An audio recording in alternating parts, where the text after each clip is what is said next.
It's that time again.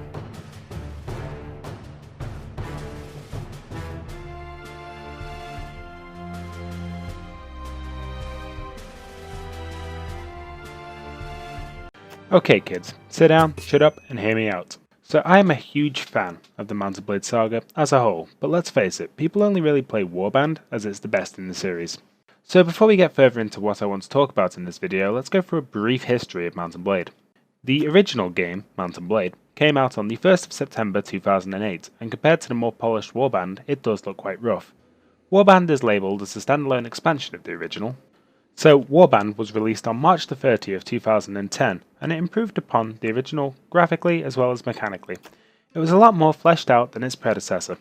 Then, only a year later, we saw Mount & Blade with Fire and Sword, set sometime in the 1600s during a change in technologies. The introduction of gunpowder. It did a very good job of translating these new mechanics to its core open RPG gameplay. Then, on the 19th of April 2012, we saw the first expansion to Mount & Blade Warband, called Napoleonic Wars. Relatively self-explanatory as to what time period this is set in. Yes, to all of you that were paying attention, I did just say that the standalone expansion received a multiplayer expansion to further expand on the expansion, like, what? And after all this time, we got a single-player expansion to the standalone expansion of the original game, titled Viking Conquest, taking place in Europe during the time of the Saxons and the Danes. It's a relatively fun expansion, although it was technically stolen from a mod for the game called Brittenwalder. This expansion has a complex story with dialogue options that affected the outcome of the game. These decisions affected the outcome of the game more so than in Warband did originally. I was super hyped when I played it because I love the Viking era. I recently caught up with The Last Kingdom on Netflix, and I'm already a huge fan of English history and the medieval period, so this was a win-win. Now, Taleworlds did help out the creators of the mod heavily in creating the DLC, so it's not like Bethesda here just stealing ideas. The mod was officially created by 7 modders that created their own game studio who then worked alongside Taleworlds, wholesome from a developer-publisher that encourages user-made content. And so now we're all caught up with the series, we progress on to the game in waiting, Mount & Blade 2, Bannerlord. So yeah, Mount & Blade 2 was announced in 2012 and was released in... Yeah, kind of redundant joke. The game still isn't out 7 years later. This is why I wanted to make the video, right? I've got something to say about the development process here. Sure, I'm no game dev or anything, but if you manage to successfully overhaul the entire original game in under 2 years, but developing a sequel has taken over 7, why? Like, I'm sorry, but it boggles the mind as to how a studio can release 2 separate standalone DLCs and 2 mini DLCs to a standalone DLC, yeah, confusing I know, then go on 7 years not releasing the sequel that has been highly requested and awaited since its announcement. With 7 years development, you really have to wonder what they've been doing all this time.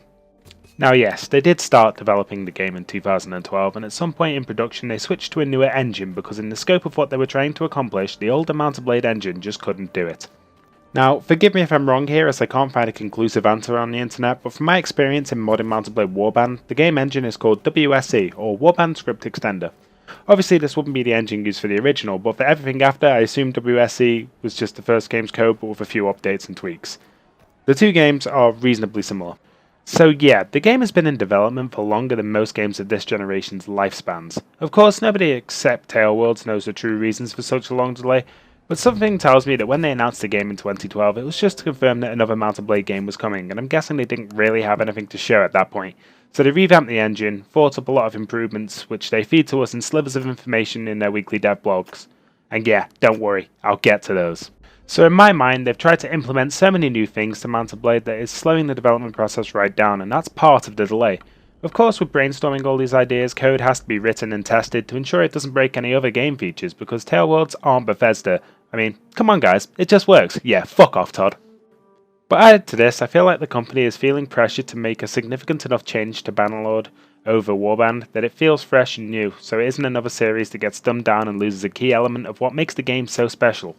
I also feel like them taking so long means aspects of the game begin to feel outdated, and Taleworld, they are perfectionists about their content. They want everything to work just as intended and will go to painstaking lengths to ensure that. Now I'll give them credit for not falling into the quadruple-capitalist mentality of, oh it's good enough, throw it out the fucking door and fix it later when people complain style of game release, because that is never a good way to do it. We've seen many a title flop as of late for this stupid strategy. Looking at you Anthem and Fallout 76. So yeah, while it does pain me that by the time I get to play this, if I get to play this, I'll be old and grey. I respect Taleworlds for respecting their employees enough to take their time. Crunch time is not fun. Not only is it respect to their employees, but it's also respect to the long-term fans, kind of. I'm trying to stay neutral in my frustrations because, as a point that I will show you later in the comments to the developer blogs, there's people on both sides of the field that make sort of decent points. So yeah, I only say kind of because sure, while you're taking your time to ensure it is a good quality product worthy of whatever asking price you choose, it also falls flat when you consider 7 years! Yeah, I sound kinda salty about that. Sure, I don't want you to rush it, but I really want to play it. We've seen countless demos and teasers over the years of various builds, most recently in August of 2018 at Gamescom, when they did confirm that a playable beta will release, but we still have no release date for that either. Hopefully by Gamescom 2019, there will be some more news on the beta, if not the actual release date.